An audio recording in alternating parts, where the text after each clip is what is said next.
Hello everyone. Uh, Today we are going to discuss about data communication and computer network. This is normally an engineering topic. So in this topic, we are going to discuss the fundamental things. Means how, what is data, and what is the need of data communication. Then where what is the role of your computer network in data communication. Okay. So let's start with the lecture. So let's have an overview of computer network. First, what is data? We need to see what is a data. Data is what? It is the information presented in whatever form is agreed upon by the parties creating and using the data. It is normally what a data. Data is an information, and this data can be of in any form. And let's suppose say there are two persons, right? Mr. A and Mr. B. Okay, they want to communicate with each other. So A wants to send some form of data to B, and the form of data is being priorly decided by A and B. What can be the form of data? The form of data can be of a textual data. It can be an image. It can be an audio file, okay, or it can be a video file, okay, or it can be a multimedia file. So it all depends. It all depends uh, between your uh, user who is participating in the network. So data can be of any form. It may be text, image, audio, or a video file.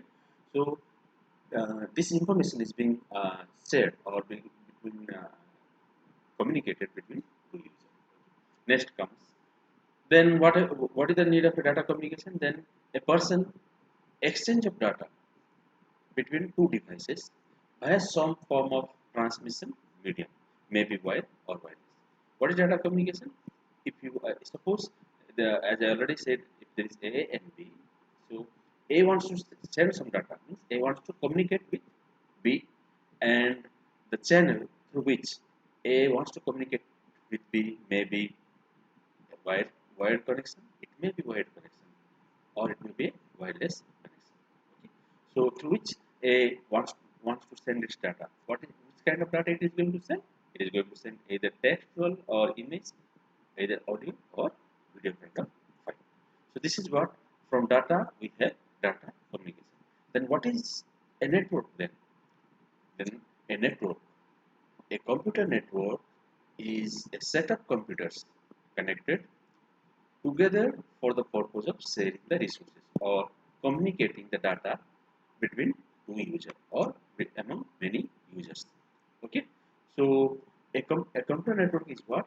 A set of computers. So we have one computer and we have another computer, we have multiple computers, and they will be connected with each other either wirelessly, wired, or they can have wireless communication. Okay, so through which they may be connected through wired or wireless connections, okay? And through which they execute or the perform the data communication. So this is how um, the topic has come into an existence, and that is called your data communication and computer data communication and computer.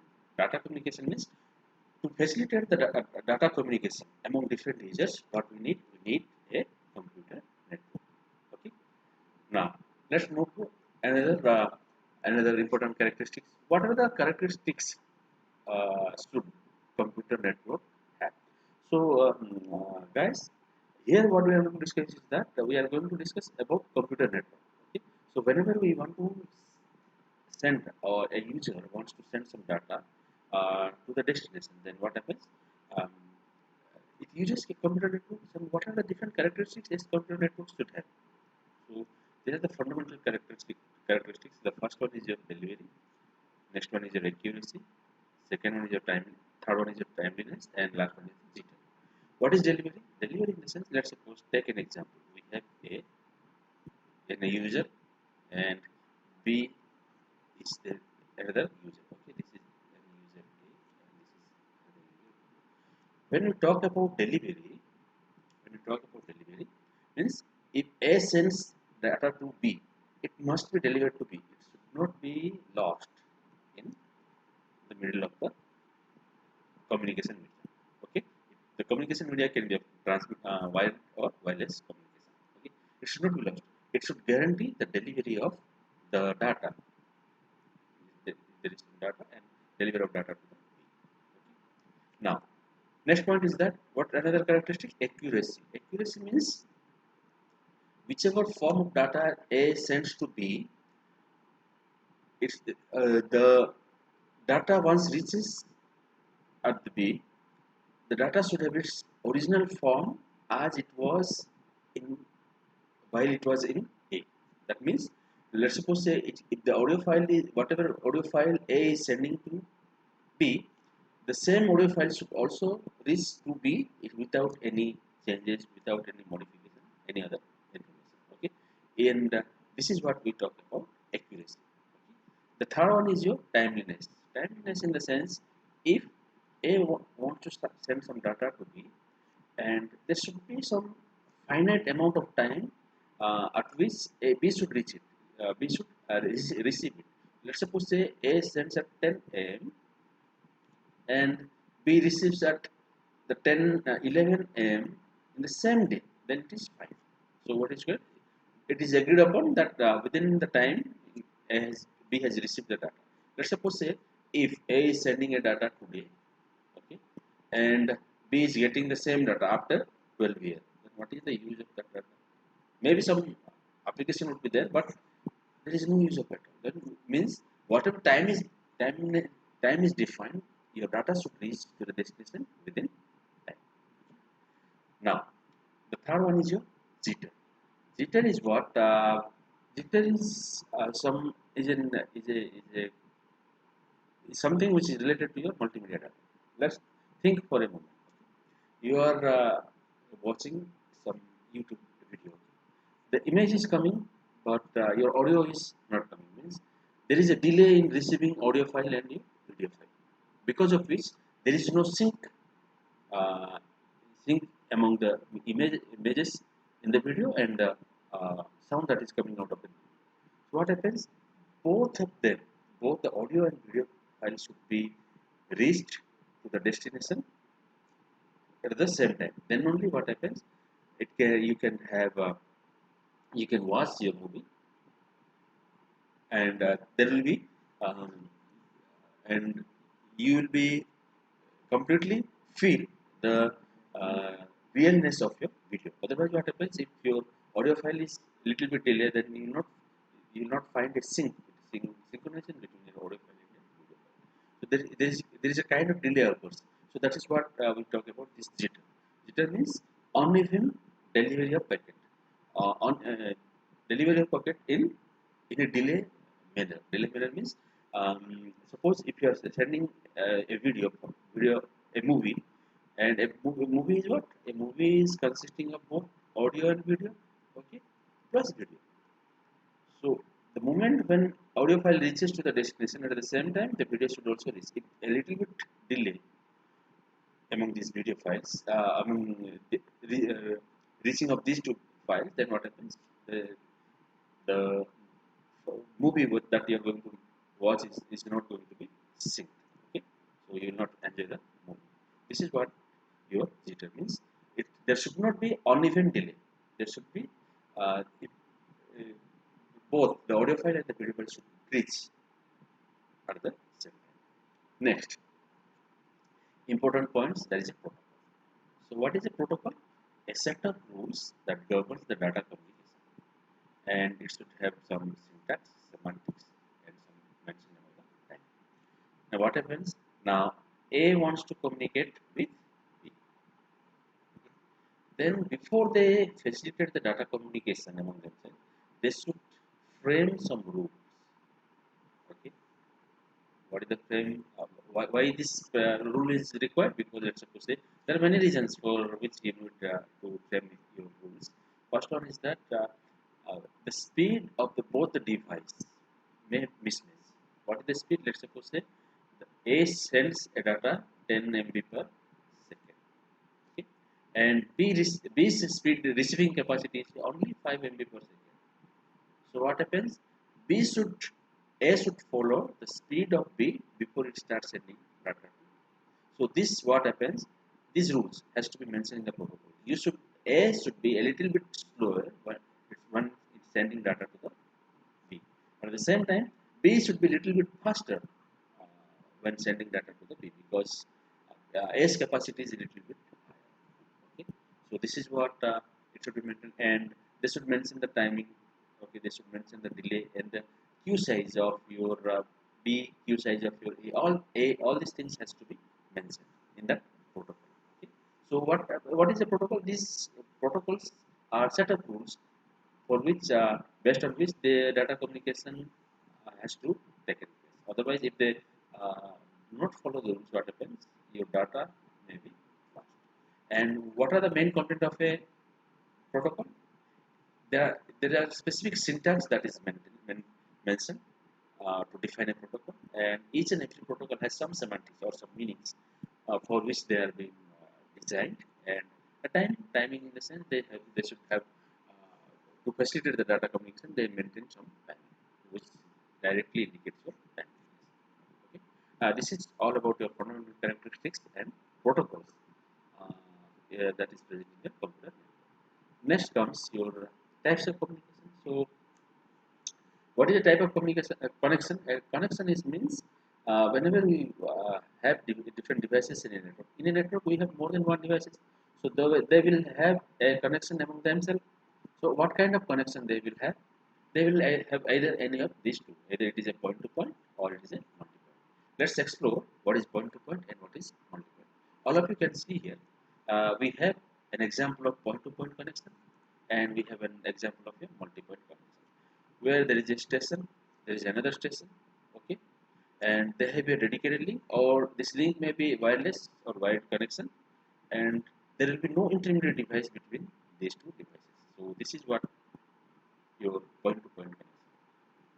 Where in case of a multi-point connection, there will be a main release server, and there are other stations, and multiple stations should be there, and they are going to constitute your multi-point connection, and this link can be of your wired connection or wireless connection. So this is the way how we are organized your connection in your computer. The next comes your physical topology. What is topology? The topology refers the way in which a network is laid physically, how it is laid, how your computer is laid in a network. Okay, so based on that, we have different types of topology. Okay, we have mesh topology, we have stack topology, we have bus topology, and we have ring topology. So we'll explore one by one. So this is what is an example of a mesh topology where we have 5 devices. Okay, this is one, and each and every device is directly connected to each other. You see, they have directly among themselves. Okay, but each and every thing has its own pros and cons. So if you see here the to constitute this kind of topology, we have to spend a lot of money because you see each and every device has its direct connection means so many cables are required, connectors are required. So this is very good, and this is the advantage is that this is robust because if one connection fails, then we have multiple intermediate connection through which we can also send. Let's take an example. Let's suppose say if this link fails, then there is no connection between station A and B. But this is station A and this is station B, so there is no connection. But station A can communicate through intermediate device through this. So this facility we can have in mesh topology, but it is quite expensive. Why expensive means we have a lot of wires, cables, and all these things are required. Next comes your stack topology. We have a stack topology where we have a centralized device called your hub. Through this hub, all devices will be connected. Okay. And if the central hub fails, then your network is going to collapse. But the advantage of this star topology is that each and every device will get 100% of your bandwidth to transmit the data from source to the destination. Okay. So this is being facilitated by your code. Okay. Next comes your bus topology. Bus topology is a straight wire or cable, and each and every station will be connected with each other. Okay, there will be a cable end, and there is a this side also cable end. All these devices will be connected. Then this is a very simple kind of topology. We have three devices here, okay, and they are connected by a cable. So if this cable is cut, then your the network is going to divide into two. This is the problem with the cable. If the cable fails or cut at any point at any point, then your network is going to be separated. Okay. Next comes your ring topology. Okay, there is a ring uh, that will be connecting all the station, all the devices present in your network, and whenever there is a token available here, and whoever wants to communicate with each other, they have to pick up this token, and they send their data from source to the destination. But one more thing, if there is a cut in this one, then what happens? Your network is going to break down. But as I already told you that each and every topology has its own pros and cons that we will discuss in our in some other lecture. The next point is that in hybrid topology, and hybrid topology is that it is consisting of two or more than two kinds of topology. Okay, so here it teaches two kinds of topology. One is your bus topology. Okay, this is what bus topology, and plus this is star topology. This is a star topology, and it is a bus topology. They have been connected, and um, the best thing is that they will share highest amount of bandwidth among themselves, but in case of this bus topology, they have to share the bandwidth among themselves. So this is all about your different topology that is available in your computer network. Okay. Next comes your different categories of network. Okay, and we have LAN. Okay, and we have MAN, and we have WAN, and then we have internet. LAN is local area network. LAN is your local area network. Okay, and similarly we have wide area network. Okay, and we have metro area network. So uh, now how they are being differentiated? They are being differentiated depending upon the distribution in a geographical area. So the range of LAN may be within 10 kilometers. So it may be one within 100 kilometers, 10, and one is what it can take more than 100 kilometers away. Okay, and internet is what it connects a different geographical location in the globe. Okay, so they are only being differentiated. These all categories of network is only being differentiated with the diameter of area they are going to support the communication. The discussion that I want to have. So if you have anything to say, please you can say in the comment box. Thank you.